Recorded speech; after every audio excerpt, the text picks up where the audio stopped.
Mutilation de chevaux en Normandie, ce que l'on sait du suspect, qui dit avoir obéi à des pulsions.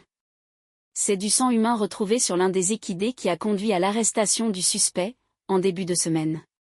Ce jeune homme d'une vingtaine d'années, placé en détention provisoire mercredi, sera jugé pour sévices graves et actes de cruauté. Trahi par une goutte de sang. Dans l'enquête sur les mutilations de chevaux en Normandie, un homme d'une vingtaine d'années a été interpellé en début de semaine grâce à une trace ADN retrouvée sur les lieux de l'un de ses forfaits. Il est suspecté d'avoir tué et blessé grièvement plusieurs chevaux de la région ces dernières semaines. La procureure de la République a établi son profil lors d'une conférence de presse ce jeudi. Un homme réputé bagarreur. Âgé d'une vingtaine d'années, le jeune homme est décrit par les enquêteurs comme bien inséré socialement. Il ne s'agit pas d'un cavalier et on ne lui connaît aucun intérêt pour l'équitation.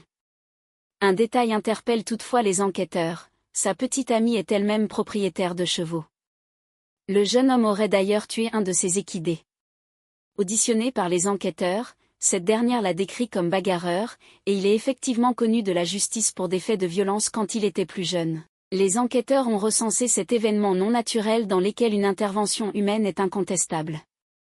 À chaque fois, les animaux ont été retrouvés les yeux crevés, le corps profondément lacéré et les os fracturés ou écrasés par des objets contondants. Sur les 15 chevaux concernés, 10 ont été gravement blessés, et 5 sont morts. Un arsenal impressionnant. L'affaire a pris un tournant décisif le 1er août, du sang humain est retrouvé sur un des chevaux blessés pendant la nuit. L'échantillon a été analysé en urgence et a conduit à l'identification du suspect qui a été interpellé le 4 août. Dans sa voiture, les enquêteurs ont découvert plusieurs armes, dont certaines maculées de sang, clés à griffes, cutter, enrouleurs. Un monoculaire qui permet de voir la nuit, ainsi que des biscuits pour chevaux, ont également été retrouvés. Au moment de l'interpellation, le jeune homme avait une plaie sur la main, qu'il prétend s'être faite au travail. Lors de sa garde à vue, il a reconnu sa présence sur les lieux de 2 des 7 faits, la nuit du 31 août sur la commune de Saint-Martin-du-Manoir, et celle du 26 juin à Saint-Vaast-Diepédale, mais il a nié les autres faits. Le jeune homme a expliqué avoir obéi à des pulsions. Une première expertise psychiatrique a été effectuée pendant la garde à vue. L'expert a relevé une probable altération de discernement pendant les faits, mais il a réclamé une deuxième expertise.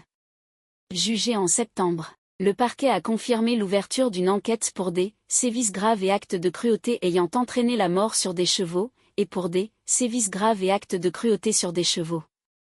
Ces délits sont passibles de 5 ans d'emprisonnement maximum. Le suspect a été placé en détention provisoire mercredi soir et comparaîtra au tribunal le 26 septembre 2025. En attendant, la Chambre d'agriculture de Normandie accompagne les propriétaires de chevaux pour les tenir informés et les aider à prendre des mesures de surveillance et de protection des animaux.